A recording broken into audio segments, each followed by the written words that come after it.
흔히 4월은 잔인한 달이라고 하는데요. 2020년 4월은 북한에게는 유독 더 잔인한 4월이 되고 있습니다.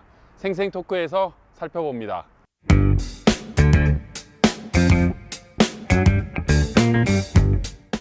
미국의 수도 워싱턴에서 매주 전해드리고 있는 RFA 생생토크입니다.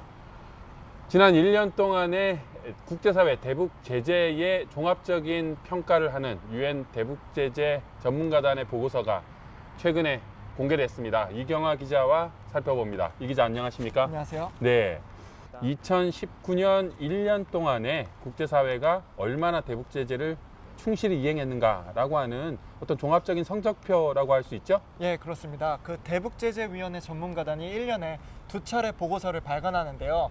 이번에 나온 보고서는 최종 보고서고요. 1년에 2차례 내는 보고서가 중간 보고서, 최종 보고서 이렇게 나오고 있습니다. 네, 그렇군요. 자, 이번 최종 보고서를 자세히 살펴보면 북한이 1년 동안 지속적으로 유엔 대북 제재를 위반했다.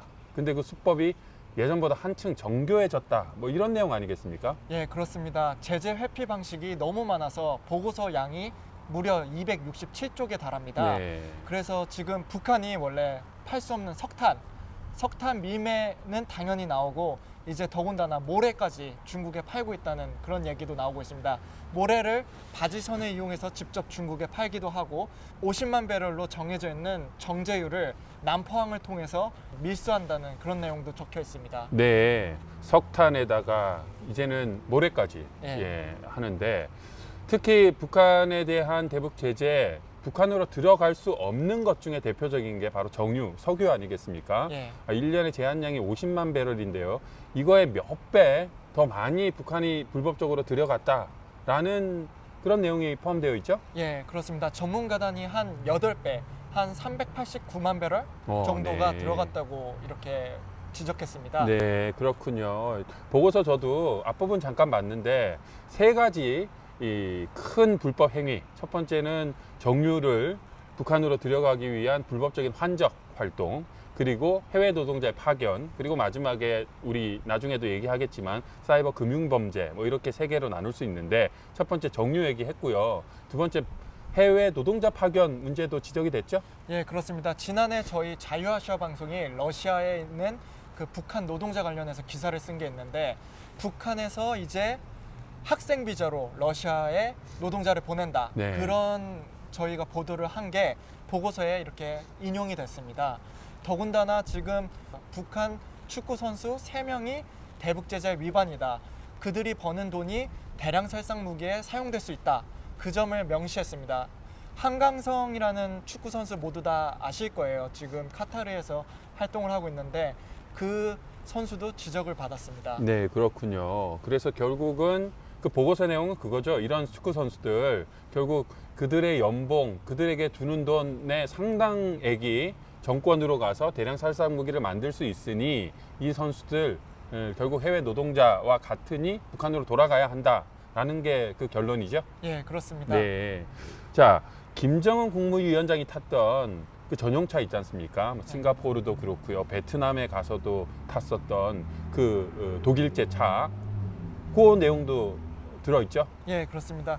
그 마이바흐라고 하죠. 벤츠 S600 두 대가 네덜란드, 한국, 일본 8개국을 거쳐서 북한으로 수입됐다.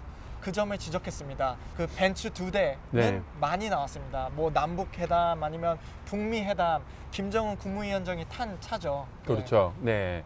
또 북한으로 들어갈 수 없는 물건 중에 또 대표적인 것 사치품 아니겠습니까? 예, 그렇습니다. 러시아산 뭐 보드카, 뭐 와인 그런 종류의 사치품은 물론 들어가고 저희가 또 자유아시아 방송이 다뤘던 내용인데 그 스위스 로봇 회사 ABB사의 로봇이 그 북한으로 들어갔다. 네. 김정은 그 국무위원장이 현지 지도했을 때 ABB 로봇이 나왔었습니다.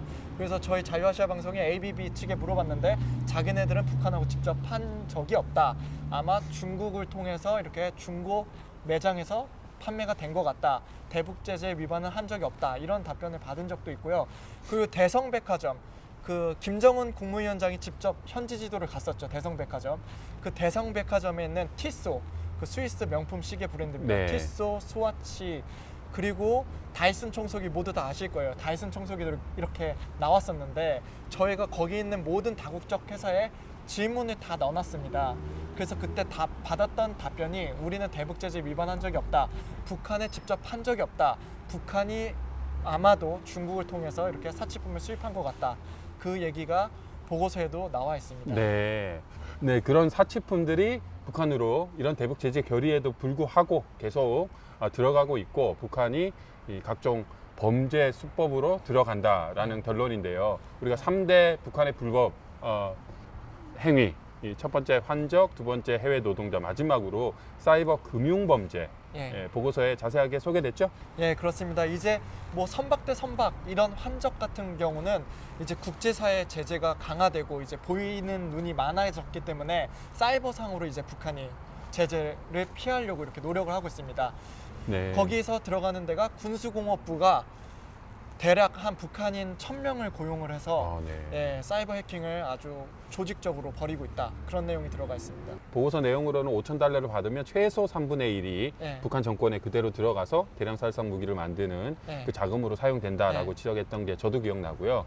요즘은 코로나19 상황입니다. 그죠? 그래서 대북 제재에도 불구하고 여러 가지 제재를 좀 면제해주는 그런 면도 있는데 이번 보고서에서도 약간 제재의 문제점이라고 할까요? 한계라고 할까요? 그런 부분도 언급됐죠? 전문가단은 일단 그걸 명시했습니다. 대북 제재가 주민들의 활동과 주민들의 생계를 위협하는 게 아니다. 북한 정권이 대량 살상 무기를 만들지 못하도록 하는 목적이다 라는 점을 명시했는데요. 하지만 그 북한의 인도주의 단체들이 어쨌든 자금을 받는데 어려움을 겪는 그런 부정적인 영향도 있다는 점을 지적을 했습니다. 네, 그렇군요. 생생토크 오늘은 2019년 1년 동안 국제사회가 유엔 대북 제재 결의를 어떻게 이행했는지와 관련한 종합 성적표라고 할 수 있는 유엔 대북 제재위원회 전문가단의 보고서 이경아 기자와 함께 살펴봤습니다. 이 기자 수고 많았습니다. 네, 감사합니다.